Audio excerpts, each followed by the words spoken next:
Welcome to the Jesus Movement Live. Tonight we're continuing on with our series called A Journey to Faith. We are on our 87th lesson, and tonight's title is called The Growth of the Hasmonean Kingdom of Judea. It's a continuation from last week's lesson during the time of the Seleucid Empire and the Ptolemaic Empire. So the Seleucid Empire is the Hellenic Greeks who are ruling to the north. So from the book of Daniel, chapter 11, we're talking about the kings of the north, and the Ptolemaic Empire, from Daniel chapter 11, we're talking about the kings of the south. So they're from Egypt, and they are, of course, both Hellenic-based societies which have been ruled after the time of Alexander the Great. And so we just put up our introductory information for tonight. All of the teaching is based on the Genealogy of Jesus, which we find in Matthew chapter 1. Verses 12 to 17 covers the components of the genealogy after the exile to Babylon. And we're currently at this descendant Matthan, and tonight is the last night we'll be covering Matthan. And next week we'll be going to Jacob. So Matthan is the great-grandfather of Jesus, and Jacob, of course, is the grandfather of Jesus. Now, during the time of Matthan, the colour here in pink denotes that there is these people who are ruling. So we're talking about a semi-independent Judea having semi-autonomous rule under the Seleucid Empire. And we see here Judas Maccabeus, Jonathan Apphus Maccabeus, Simon Maccabeus, and John Hyrcanus. So Judas and Jonathan and Simon are all brothers, and they're the sons of Matthan, who was the original priest in Matthan, who refused to slaughter a pig as a sacrifice to a false god. And he started the revolt and led them to this point of independence. And so tonight we start with Simon Maccabeus. Last week we ran up until the end of the life of Jonathan, who was actually murdered, and I'll pick that up from in a moment tonight. And then we go to his brother Simon, who continues to rule, and at the end of his term, which is actually very short, we find that his son, called John Hyrcanus, takes over, and he's actually the third son, because when Simon is executed, the two eldest sons are executed at the same time. And so these are the names we'll be talking about tonight: Simon Maccabeus and John Hyrcanus. Just take note too that the word Hyrcanus is actually a Greek name, and so this is the influence of the Hellenic Empire, because it's actually starting to affect even the names of the people within Judea itself. Okay. Now, this is a picture of a fellow by the name of Diadotus Tryphon, and this is a coin of him. So we use coins because we can see exactly what the people look like. He is the Seleucid ruler, the king of the north. And so in 142 BC, as a general, he reveals his intentions and deposes the juvenile king Antiochus VI by murder, and declares himself king of the Seleucid Empire. So he was a general under the previous ruler. He decided that he wanted to usurp the person who was in rule. We spoke about this in the previous lesson. And so he took a 3-year-old boy, a son of the former ruler, and he had him placed on the throne, and he decided that he would be the perfect person to be his co-regent. And so essentially he placed himself in a position where he was in control of the empire itself. And so we find that once the boy has served his purpose and the enemies have been removed, as a co-regent or the elder partner in that relationship, he murders the boy and the boy king and takes over the throne for himself. So his intentions were not honourable. Now we are, as I said, we're transitioning from Jonathan Maccabeus to Simon Maccabeus. His name is Simon Fassi, and Jonathan is the second eldest son of Matthias of Modin, and Simon is the third son of Matthias of Modin. So what that means is they're from the same generation. And so what we find is that there's three brothers that have ruled. These are the second and third. The first one has already been killed, fighting for Judean independence.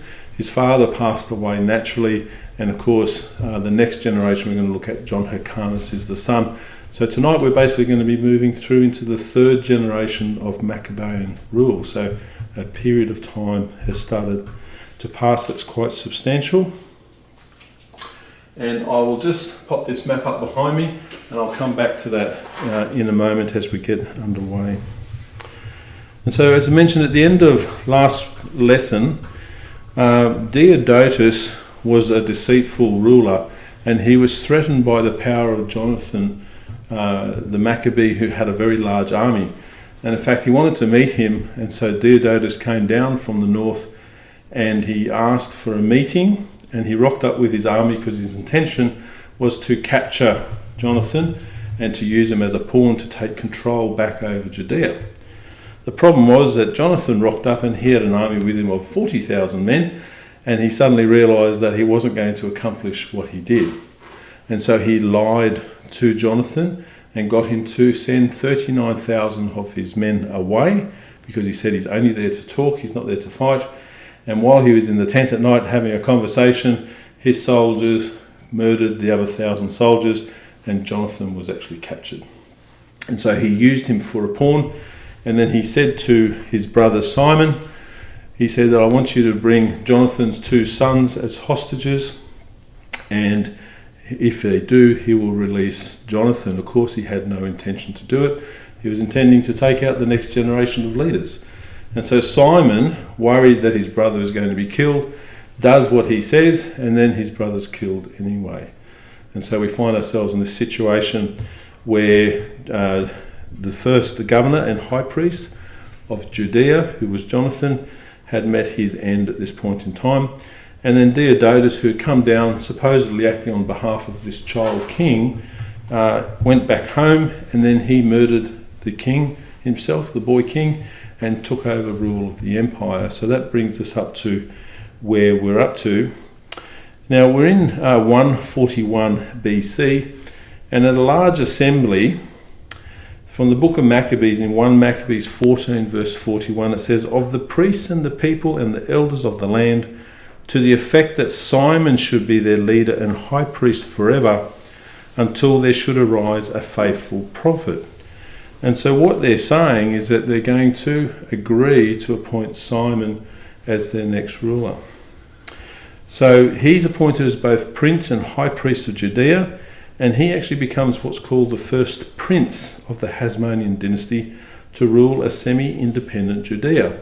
And so this is a little bit alarming, because the scriptures tell us that at the end of the period of rule, when Babylonian captivity happened, that there was to be no more kings in the land. And yet we see these people heading towards this process. He's not called a king yet. Why? Because it's not an independent nation.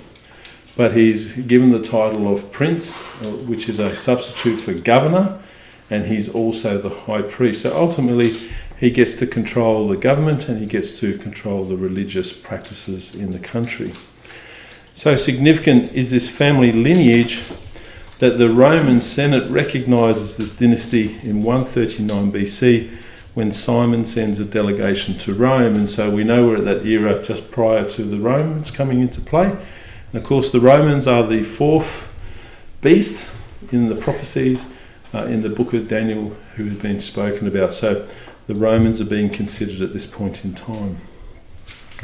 Now we have a look at this map. There's a few things happening on this map. First of all, last week we spoke about the ladder of Tyre. Now this coastline here, when Jonathan was in the capacity of ruling the country, his brother Simon was given the role of being in control of the coastal land itself, the trade routes, etc. And so we see here on this map, it was mentioned the ladder of Tyre, and so I'll just put this up on this map to show what it is. It's actually the coastal road that goes between Ptolemais, or Acco, or Acre as it's called today, and Tyre, which is where the logs were floated down by sea for the building of the Temple of Solomon down to Jaffa here. So this is that location here. Now, under Jonathan Maccabeus, before his rule ended, he increased this territory. All this green area here was actually increased, and prior to that it was this region here. So we see the expansion of this territory. Now, before he passed away, he actually added on all of this territory on this side, and so that was what we call the expanded territory prior to his death. So what we're seeing as time goes on, and this is the purpose, is that the promised land, as it was originally known, they're seeking to return the land back to their governance and their rule and their ownership. And so each descendant and each period of time that passes, we see the territory is expanded and it becomes bigger and bigger that they actually control. And so this revolt goes from them trying to push back against these other rulers into actually taking territory and governing their own people once again. Now, this place here called Scathopolis, which is still called today, or Beit Shean, as was formerly known, was the place that Diodotus, that I just mentioned, came to meet with Jonathan, and that's where he was actually executed here. Prior to this meeting, the Demetrius II, he was the former ruler, the father of that boy. He had travelled down to this place called Kadesh in the Galilee, and he lost a battle against Jonathan Maccabeus at Hazor, and this is the reason why Diodotus came down as the next generation, supposedly to make peace, to give them authority, etc. But in fact what he did was he had him killed instead, because they keep expanding their territory and they keep winning all of the battles, and so they've become a threat that's there. There was these various battles that happened in these locations because the rulers from the Seleucid Empire were still in control. So there was one down at Ascalon, one down at Gaza, and a battle down here at Beth Zur, the fortress. So this map covers all of those details. Okay, so ruling over the Eastern Seleucid Empire from the city of Seleucia in Babylonia, Demetrius II, who's mentioned up here, was the king who was actually ruling, who was actually deposed by this co-regent with the young king. So we spoke about this last week. And so he wasn't killed, so what he did was he moved across to the Babylonian territory, and he set up camp there to continue to rule the portion of the empire, whilst this boy king with the co-regent ruled this western part, or Syria, of which Judea is actually a part of. And so it turns out that this Demetrius is no longer interested with Judea because of several reasons. Firstly, he's been repelled by the armies of Judea and Syria, his own people, and he now faces trouble from his hostile neighbour, who are called the Parthians to the east. This escalates in 139 BC when Parthia forces Demetrius to respond, and he's drawn to a battle against the king of Parthia. Although initially successful, the battle turns against him and he's taken prisoner in 138 BC, and the eastern territory of Parthia has removed itself from control, from Seleucid control. So what this is telling us is that part of the Seleucid Empire has been overcome by another ruler from another kingdom further to the east of Judea, and so the Seleucid Empire continues to diminish and crumble. Whilst these events took place, the usurper Diodotus to his west is also attacked and defeated in Antioch, but rather than fight back, he takes his own life. And so we find the end of yet another ruler. Now that Demetrius has been run out of Syria and taken prisoner, and now that the juvenile king Antiochus VI has been murdered, we can only wonder who takes the throne. And it turns out it's the younger brother of Demetrius II. He has a younger brother. And so this is his picture. So here's a coin showing his face here. Again, he's got the diadem on, showing his authority to rule. His name is Antiochus the seventh Eugetes, and he's the younger brother of Demetrius, and he claims the Seleucid throne for himself. So lots of changes of rulers, very historical, but I'll explain the relevance to the Jewish people as we go.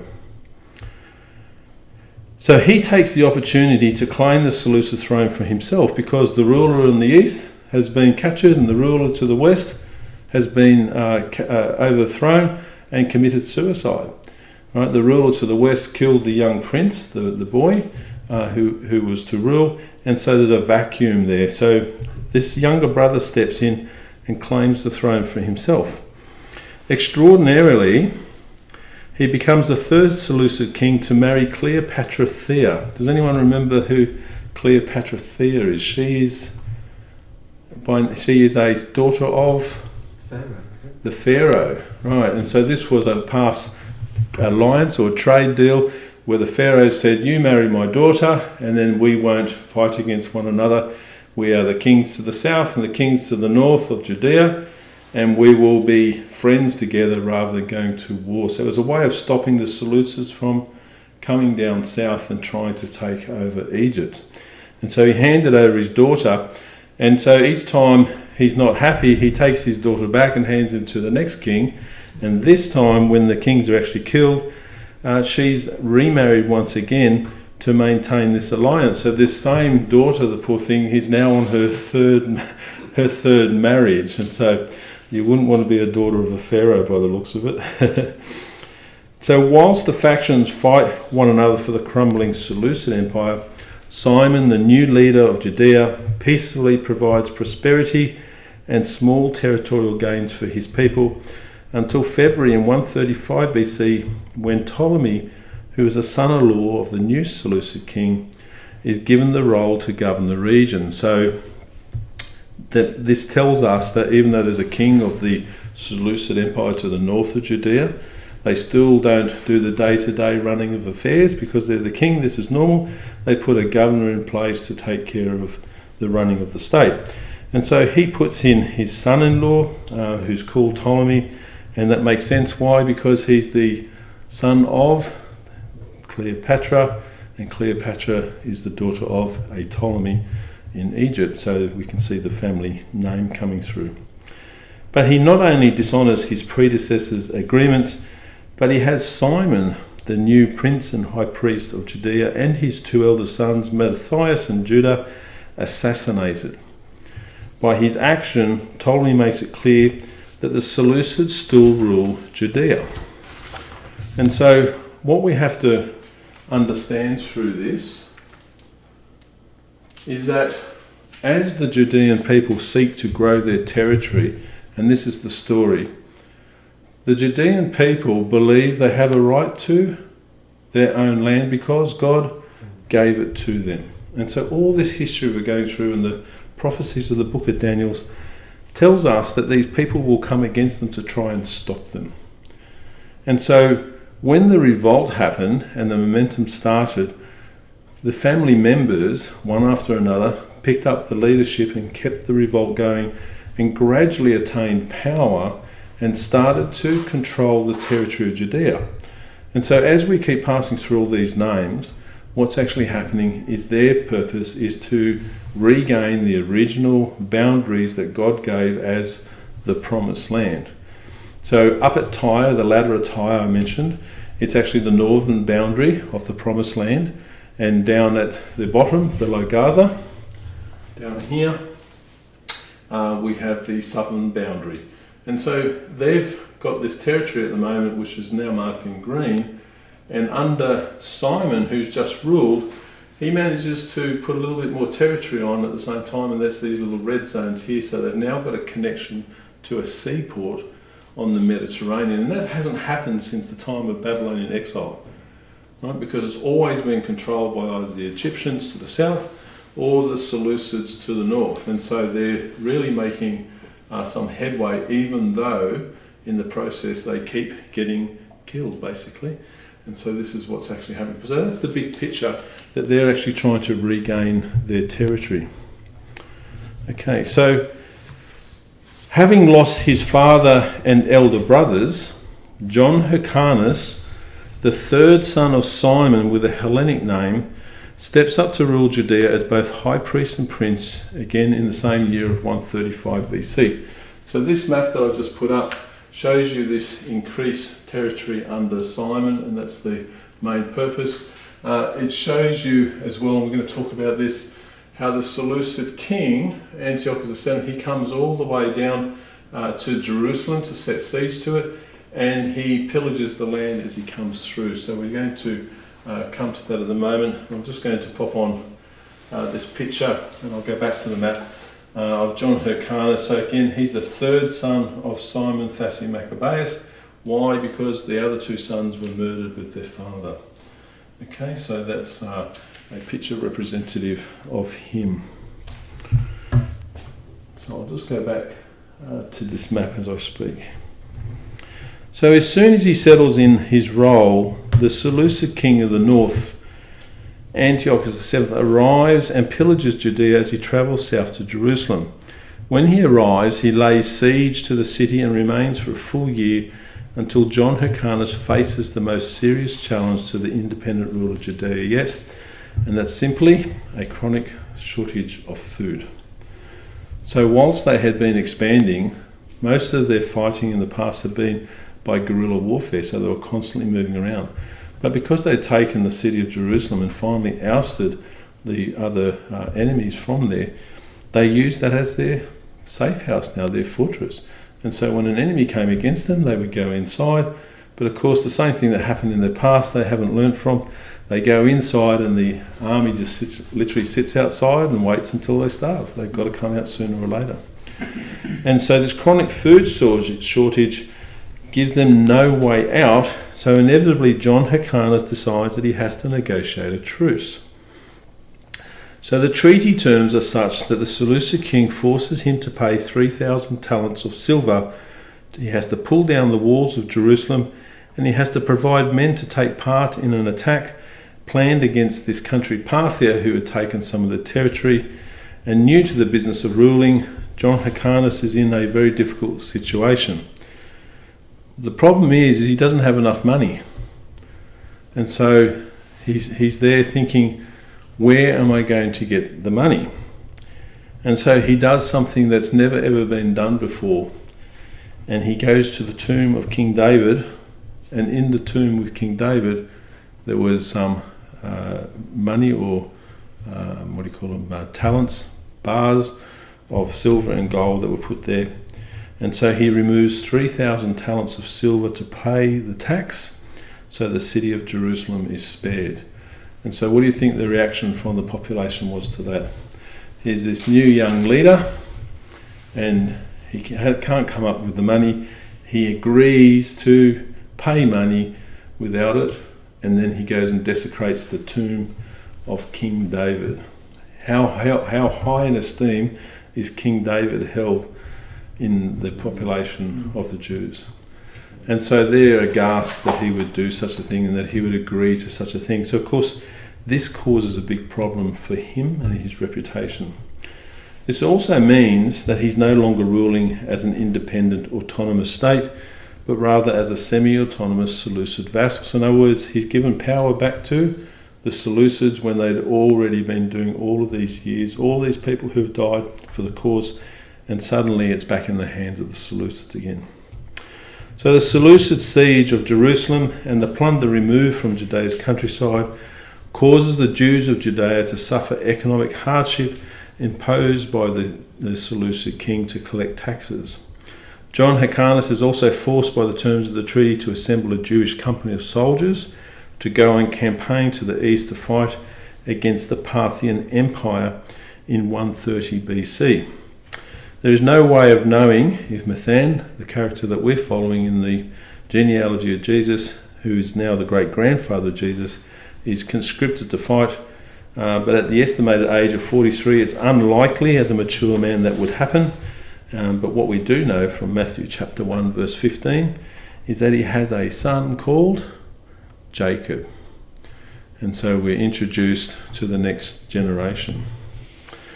Okay, so I'm going to put up another picture to help explain what's happening next, and this will help to bring it all to light for you. So Matthan and the people of Judea believe that John Hyrcanus is violating his obligations as high priest and prince. The province is now financially crippled and forced to send its soldiers to a foreign war under a foreign ruler, and the religious leaders are offended because the tomb of King David was desecrated to find silver to pay tribute to the Seleucids. So it's not a good start to his leadership, and resentment begins to rise against him. And this is something to take note of, because he's the first leader since the revolt where the people aren't happy with the leader.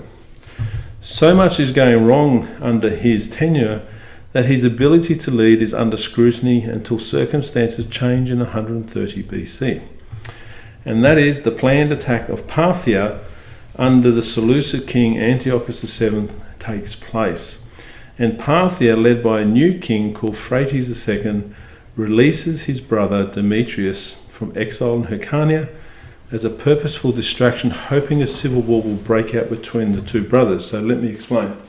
So what happens is, over here, which is where the Seleucid Empire is being ruled from, we have the situation where the king had Diadotus, who was co-regent over the young king. He had murdered him, and the son of Demetrius II, who had been captured by the Parthians earlier on, he was actually held in this place called Hyrcania over here. So this planned battle is to go back over to Parthia and regain this lost territory. So that's what all the arrows are showing. And so Antiochus VII, and there's his picture, he goes across with his army to take on the Parthians. We can see here the real difference in culture and appearance, can't we? Because this is Phraates, so this is a coin of him. So this is a very early coin from this region. And you can see the completely different character and nature of the look of the person, as well as what they're wearing on their head. But he's their king, and he wins this battle against Antiochus VII. And I'm going to come to the notes in a moment, but he goes across to the west, so he starts to push across to the west and take over more of the Seleucid Empire. Now, Demetrius, who's been held here in Hyrcania, the Parthian king decided that, well, because he's actually the brother of the other one, they're now vying for power. So if I release him, he'll be able to do what he likes while the two brothers go at each other and fight over the empire, which is what's been happening historically. And so he releases him on that basis, thinking that that's what's going to happen. But what happens is, during the battle in Parthia, Antiochus VII actually gets killed. He doesn't make it. And so Demetrius, who's been released, he decides, oh good, I'll do a runner and I'll go all the way back over here and I'll take over what I had taken from me when I was deposed earlier on by this fellow Diadotus. And so that's what he does. And so while they're busy running back and forth between them, he was partially right, Phraates, but what he actually does is he goes across to Seleucia, which is where Demetrius had been ruling from, and he takes over this territory here now as well. And so Parthia is now expanding their territory across in this direction, and the Seleucid Empire, which has been ruled from over here, is now diminishing in size. So basically what we're witnessing is the breakup of the Seleucid Empire. Okay, let's just find out what I'm up to here. Now, when Demetrius II makes it back home, there's several things that he needs to do. What's the first things you think that he does? It's almost too funny. Takes on the kingdom. He takes on the kingdom, but what comes with your kingdom? A wife. A wife. And who's the wife? Cleopatra, who he had actually married earlier on, because he was the first one that she was married to when the Egyptian pharaoh gave her originally. So he goes back and he takes his wife, so she's now on her fourth partner, 3 husbands, and so she now has a new husband yet again. So what does this say about her? Her role is to secure the political marriage between these two countries all the time. So you can imagine by this time and all these changes, she's a pretty tough old boot. She's probably pretty fed up with everything, and she's probably not very happy that her family back in Egypt are using her as this tool of of integrating the two nations in such a way that they won't fight against each other. And so, as I said, so extraordinarily, he reclaims his wife, and this is her fourth change of husband during her lifetime. So what does this mean for John, Hyrcanus and Judea? So everything we're teaching, we want to relate this to what's going on for the Jewish people in Judea. He then declares Judean independence. So everything was going pear-shaped. He'd actually lost their independence. But because the region's in so much turmoil and they're all fighting against one another, the ruler who actually imposed the tribute on him and took his authority away is now dead. And so he says, fantastic, I'm going to come back in and I'm going to reclaim my independence. And he sets out to conquer new territories. So Demetrius, who's gone back to the Seleucid Empire, is unable to do anything about this because his time and energy is completely consumed with his empire falling apart before his eyes. And so there's three other races of people: the Itureans of Lebanon, the Ammonites of the Transjordan, and the Nabateans of Arabia. They all break away as well at the same time and claim independence. And so here they are. So the Itureans, or if I'm pronouncing that correctly, they're basically Lebanon as we have today, so Sidon, Tyre, Ptolemais, all this area here. So they claim independence. Judea and those territories, he claims independence. The Ammonites claim independence on the other side of the Dead Sea, and the Nabateans down to the south and the top of Arabia, they also claim independence. So suddenly he's lost all of this over here. They've already lost this up here, and now these parts down here are no longer under his control. So what's left? Basically, Syria itself. And so the Seleucid Empire, and that's why I've got it on this map, because this purple represents the full size of it. It's now diminished all the way back to this small area to the north of Judea. Of course, the Ptolemaic Empire still remains the same, so it's much more powerful. Okay, so the Seleucid Empire is a shadow of its former self, and Demetrius finds it hard to rule because the Syrian people remember his vices and his cruelty during his first period of reign. So we spoke about that on the previous lesson. He was a debaucherous king and his people hated him. And so when he comes back, they go, oh fantastic, this guy's back again, and they actually don't want him. As the history says, they actually hated him. And so to complicate matters further, his wife, Cleopatra, she finally decides to take some action, and she sets up an army for him to engage her brother in a civil war because her father's now passed away and she doesn't get on with her brother.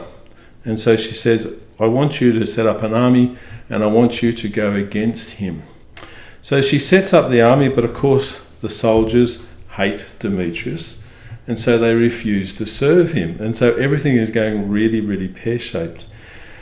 And so they refuse to serve him, and Ptolemy VIII of Egypt, as he's known, takes the opportunity to place a usurper called Alexander Sabinus on the throne. And so I've got a couple of pictures again of coins, and these show us these actual people.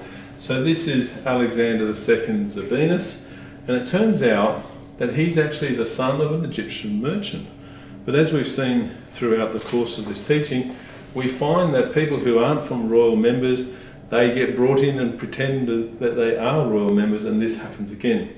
So Ptolemy VIII, who is the current king of Egypt and the brother of Cleopatra, places him as a usurper on the Seleucid throne, claiming he is the adopted son of Antiochus VII, the deceased brother of Demetrius, who was just killed, as we explained a few moments ago. And so straight away they bring somebody else into play.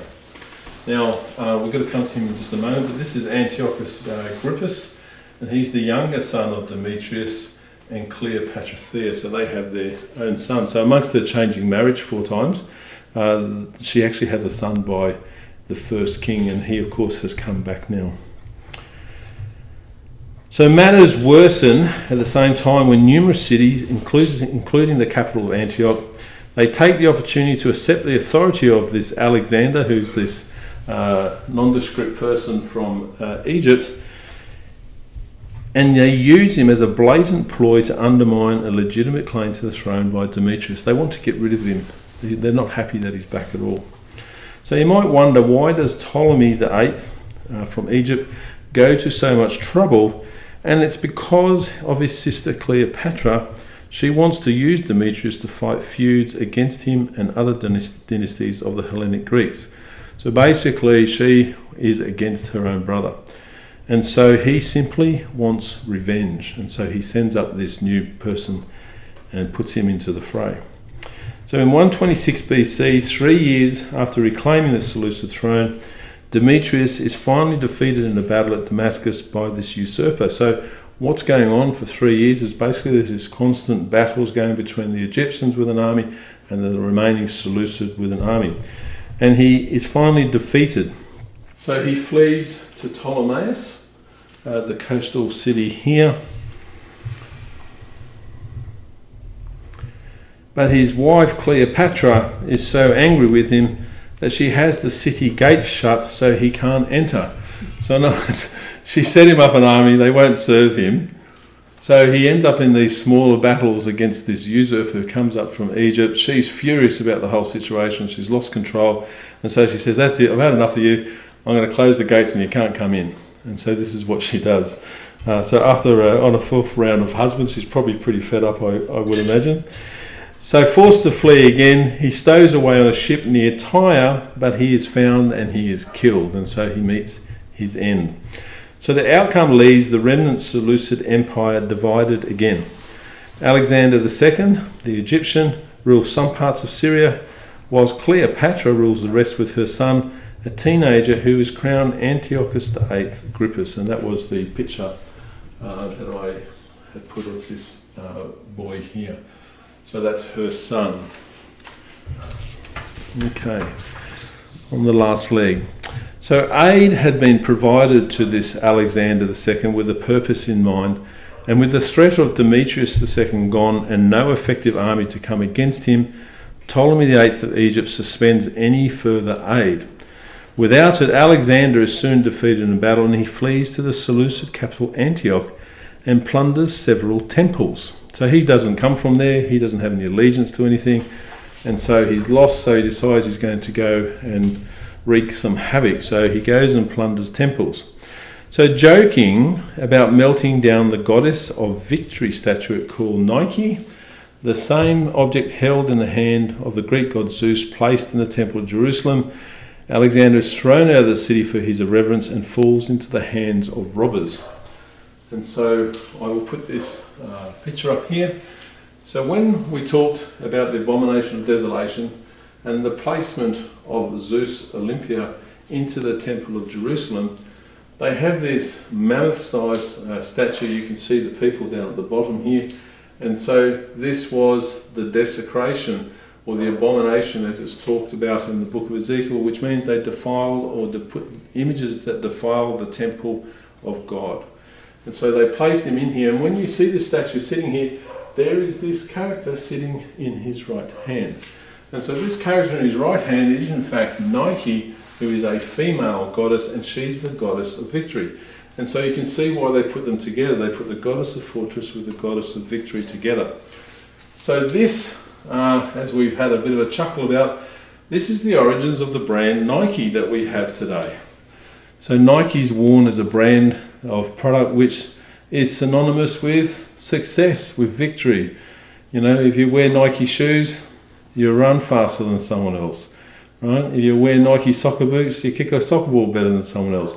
But it's a brand that's associated with sport and people being victorious through sport. And so this is the origins of that name. Nike, it comes from a Greek false goddess back from these times.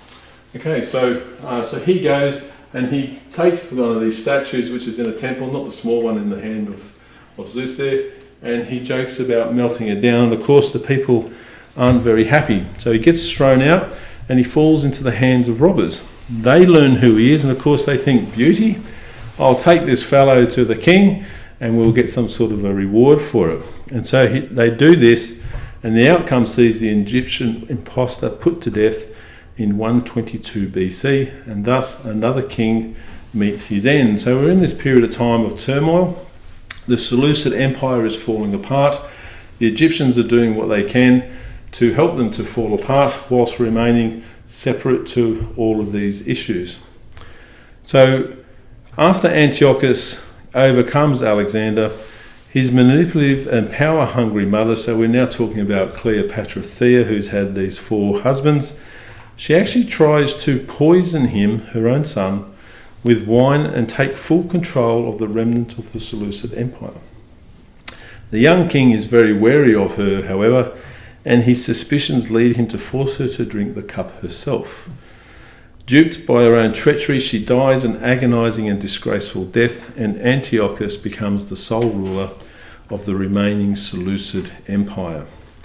So he marries a Ptolemaic princess called Tryphaena, and Antiochus has his half-brother and cousin called Antiochus the Ninth, Caesenius. So that's this person here, so there's a coin of him. This is his half-brother and cousin. So he has him returned from exile. So he was put in exile amongst all of these kings changing hands as well. And he comes back in 116 BC, but they don't get along too well apparently. So a civil war breaks out between them, and as if not complicated enough, the wife of his half-brother is the sister of his wife, and her name is called Cleopatra. So you want to follow Cleopatra in history? It's really charming. But you can see how certain names are used repetitively in history. Everybody remembers Cleopatra in association with the Egyptian time of the Romans, don't they? And that's basically what they know of Cleopatra. But her name was very, very prevalent, and it's actually a Greek-based name, not an Egyptian-based name, contrary to what a lot of people understand. So one day Cleopatra visits a temple outside of Antioch devoted to a female nymph called Daphne. But she does not return because her sister has her assassinated. Nice families, aren't they? This does not go unheeded, though, for Antiochus the Ninth then has Tryphaena killed in revenge, so both of the women have been killed. The outcome of this sees the 2 brothers end their civil war, and Syria, the only remnant of the Seleucid Empire, is divided yet again. And so the severely depleted empire is basically no longer. It's no longer an empire. It's now a small kingdom that's divided between 2 cousins. Its power is diminished, and they're basically occupied with one another. And so that brings us to the end. I'm going to give us a wrap-up in association with what's happened during the life of Matthan, because next week we move on to the next child, who is Jacob, the grandfather of Jesus. And so this has been a very historical period. It's all based on information predominantly from Josephus, the Jewish historian, and from the book of Maccabees. Okay, and so we're able to see what happens to the Jewish people, but during the life of Jacob, the region or the territories of Judea actually continue to grow significantly, and so that becomes part of his journey. But we're also going to introduce you to the time of the Sadducees and the Pharisees, and I'm going to explain the formation of the Sanhedrin, and we're going to learn the differences between the Pharisees and the Sadducees, and give you a good understanding of who they are, where they came from, why they're there, and why they happen to be in power during the time of Jesus when we're introduced to them in the New Testament. And so this leads us now back through a very historical period. Still more history to go, but getting very close now to the time of Jesus and his father, Joseph. So wrapping up, this event which I've just spoken of is the last significant event that takes place during the life of Matthan. He endures a tumultuous time in Jewish history, and due to the revolt of the Maccabees, He is ruled by 3 Seleucid kings and attacked by 2 Seleucid generals as a first-generation Jew living under semi-autonomous rule. During his journey through life, Judas, Jonathan, and Simon Maccabeus all die fighting for Jewish independence against the kings of the north. And this is what's important, because this portion of history is completely connected to the prophecy that comes out of Daniel chapter 11. And so the Seleucid rulers identified by the Archangel Gabriel, as I mentioned, come from chapter 11 in the book of Daniel. Matthan lives through the semi-autonomous rule of Judea under Jonathan, the appointed high priest and governor. He then lives under Simon Maccabeus, who is appointed the first prince and high priest of Judea. And so we have this progression where they're no longer just governor or leader, but they're actually given the title of a prince. So in other words, they're heading to becoming a dynastic family, a royal family.